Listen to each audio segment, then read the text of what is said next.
مولوی نے یا ماں باپ نے دماغ میں ڈالا ہوا ہے 1 منٹ کے لیے، اس کے علاوہ اس دلیل کو جو تم دیتے ہو اس کے اوپر غور تو کرو۔ نبی کریم جا چکے ہیں، حضرت عمر کا دور ہے، ایک بندہ دعا کروانے کے لیے آتا ہے، جی نبی کا وسیلہ ہوتا ہے، دلیل یہ دیتے ہیں۔ کس طرح نبی کے جانے کے بعد کی دلیل دو، جی نبی کریم فوت ہوئے تھے، حضرت عمر نے چچا عباس کو بلایا تھا، یہ دلیل کس بات کی ہے؟ یہ جی نبی کے وسیلے کی دلیل ہے۔ اللہ کے بندے، حضرت عمر جس منبر پہ کھڑے ہیں وہ نبی کی قبر سے، جس نے مدینہ مسجد النبوی دیکھی ہے، منبر رسول کو دیکھا ہوا ہے، نبی کے گھر سے، نبی کی قبر سے چند فٹ کے فاصلے کے اوپر موجود ہے۔ اگر نبی کا وسیلہ دنیا سے جانے کے بعد ہوتا، حضرت عمر چچا عباس کو نہ بلاتے بلکہ ادھر کھڑے ہو کے قبر کی طرف منہ کرتے، قبر کی طرف رجوع کرتے، اس نبی کے وسیلے سے اس منبر پہ کھڑے ہو کے دعا مانگ لی جاتی۔ چچا عباس کو بلا کے کیا کہا یہ الفاظ یہ کہ جب نبی کریم صلی اللہ علیہ وسلم دنیا میں موجود تھے ہم ان سے دعا کروایا کرتے تھے، اللہ ان کی دعاؤں کو سنتا تھا۔ اب چچا عباس کو بلایا جائے کیونکہ چچا عباس جب دعا کرتے ہیں اللہ ان کی دعا کو رد نہیں کرتا۔ دلیل کس چیز کی ہے؟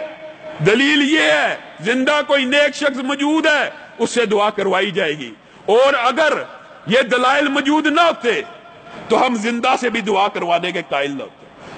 جب حدیث میں آ گیا، دین میں آ گیا، ثابت ہو گئی یہ بات، تو ہم یہ بات کہتے ہیں کہ نبی کریم صلی اللہ علیہ وسلم نے جب دنیا سے چلے گئے ان کے صحابہ کا طرز عمل کیا تھا؟ وہ چچا عباس کو بلا کر یا کوئی بندہ جس کو نیک سمجھا جاتا تھا اس سے دعا کروا لیا کرتا۔ یہ وسیلہ شرعی کی ایک جائز قسم ہے، وسیلے کی ایک جائز قسم اور بھی ہے۔ اللہ رب العزت کے نام ہے، رحمان ہے، رزاق ہے، بہترین نام ہے۔ اللہ رب العزت کے نام ہے، کلام حمید کی آیت ہے، ان ناموں کے ذریعے اللہ کو پکارا جائے۔ اللہ تو رزاق ہے، رزق دے، اللہ تو رحمان ہے، رحم کر، اللہ تو غفار ہے، مغفرت فرما، اللہ تو تواب ہے، توبہ قبول کر۔ یہ اللہ ہی کے نام ہے، اللہ ہی کی اسماء ہیں، اللہ ہی کی صفات ہے، ان کا واسطہ اللہ کو دیا جا سکتا۔ تیسری جو وسیلے کی جائز قسم ہے وہ یہ ہے کہ انسان اپنے نیک عمل کا واسطہ دے، اور یہ بھی بات ہم حدیث سے ثابت ہے تو کہتے ہیں اپنے نیک عمل کا واسطہ دے، اپنے، اے اللہ میں نے یہ نیک عمل تو سمجھتا خالص تیری رضا کے لیے کیا ہے، میرا یہ کام کر دے، بات ختم۔ یہ بات بھی ہم اپنی طرف سے نہیں کہتے، آپ نے حدیث پڑھی بھی ہے، بخاری شریف کی معروف حدیث ہے، ہر بچپن میں ہمارے دور میں تو اسکول کے نصاب میں بھی یہ واقعہ موجود تھا، غار کے اوپر پتھر آتا ہے، 3 لوگ غار میں پھنس جاتے ہیں، تینوں اپنی اپنی نیکی کا اللہ کو واسطہ دیتے ہیں، اپنی کی گئی نیکی کا اللہ کو واسطہ دیا کہ اللہ یہ نیکی اگر خالص تیری رضا کے لیے پتھر کو دور کر دے، پتھر دور ہو گیا۔ یہ وسیلے کی جائز 3 قسمیں موجود ہیں۔ افسوس اور دکھ کی بات پتہ کیا ہے؟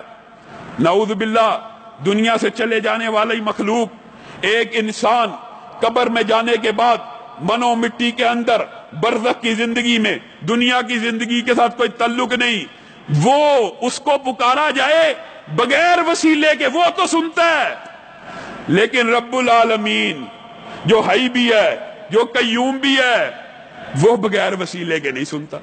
مردہ قبر میں بغیر وسیلے کے سنتا جا رہا ہے، لیکن عرش کے اوپر بیٹھا ہوا رب بغیر وسیلے کے نہیں سن سکتا۔ اور لوگوں اپنے دلوں کو کھولو، اپنے دماغ کو ٹٹولو، یہ فلسفے کہاں سے آئے ہیں؟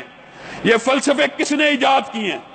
اور اس بات کو بنیاد بنا کر کسی کو کافر کہنا، فرقہ وریت کی آگ کو پھیلانا، نفرت کی آگ کو پھیلانا۔ دلائل کی دنیا میں آپ خود دلیل دیتے ہیں، چچا عباس کی آپ نے دلیل دی ہے، آپ اس دلیل کے اوپر ہی غور کر لیں، ساری دلائل۔ پھر جتنی بھی ایک بات یاد رکھیے، جو دلیل دی جاتی ہے وہ ساری کی ساری دعائے رسول کا وسیلہ ہے کہ نبی کریم کے پاس صحابہ آئے، نبی کریم سے دعا کروائی، نبی کریم کے پاس صحابہ آئے، نبی کریم کے پاس دعا کروائی۔ کوئی ایک واقعہ ذخیرہ حدیث میں موجود نہیں ہے کہ نبی کریم دنیا سے چلے گئے ہوں کسی ایک صحابی نے نبی کریم صلی اللہ علیہ وسلم کا وسیلہ اور واسطہ دنیا سے چلے جانے کے بعد دیا ہو۔ اگر دینا ہوتا بتایا، حضرت عمر منبر کے اوپر کھڑے تھے، دے سکتے تھے، لیکن نہیں دیا۔ یہ مسئلہ بلا وجہ اختلافی بنایا ہوا ہے۔ اور ایک بات یاد رکھیے، جیسے میں نے آپ کے سامنے یہ بات کی ہے کہ قریش مکہ، کفار مکہ اللہ رب العزت کی ربوبیت کو ماننے والے تھے، اور یہ قرآن پاک کی آیتوں سے یہ بات ثابت ہے۔ اختلاف جس بات کے اوپر تھا، اکرمہ بن ابی جہل کا وہ مشہور واقعہ ہے، فرار ہوا مکہ سے، کشتی پہ بیٹھا، کشتی گرداب میں پھنس گئی۔ اب انہوں نے کہا محمد صلی اللہ علیہ وسلم کے رب کو پکار لو، سمندروں میں صرف وہی بچا سکتا ہے۔ اب یہاں پہ کوئی لات منات عزا حبل، کوئی بت کام دینے والا نہیں، کوئی غیر اللہ کام دینے والا نہیں، اسی رب کو پکارو۔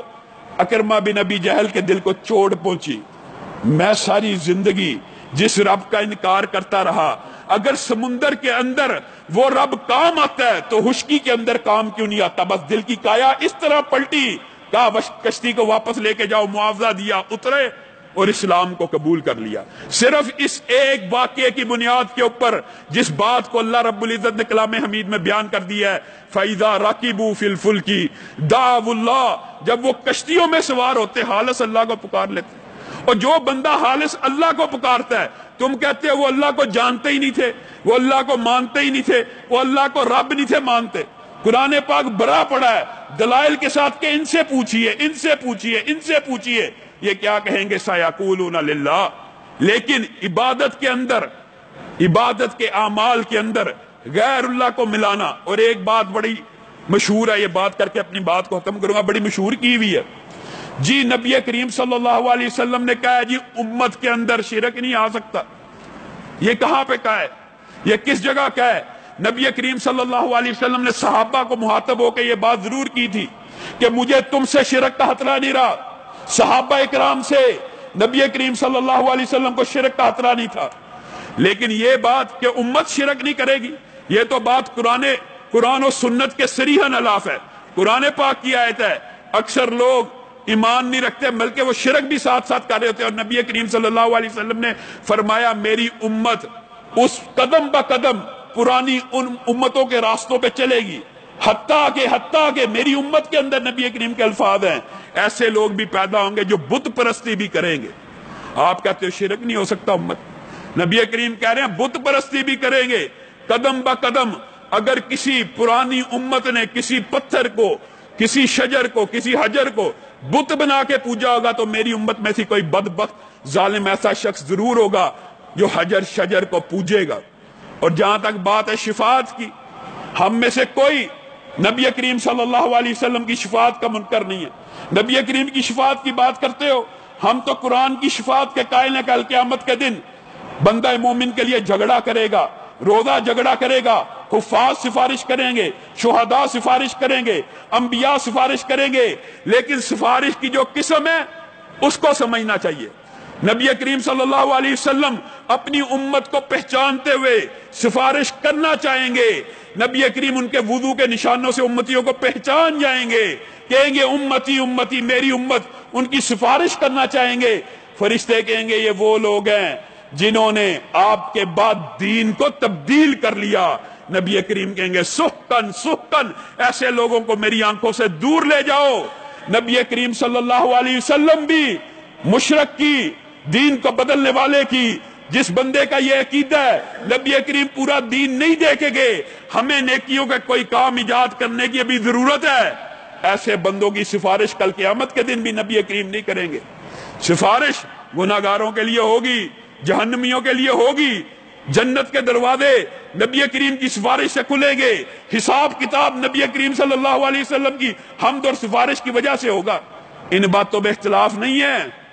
اختلاف جس بات کے اوپر ہے اس کو سمجھیے کہ آپ براہ راست یا علی مدد، یا رسول اللہ مدد کہتے ہیں، لوگوں کو کہتے ہیں یہ جی ہم ان سے نہیں مانگ رہے، مانگ اللہ سے رہے، یہ وسیلہ ہے۔ حقیقت میں یہ بات بھی غلط ہے۔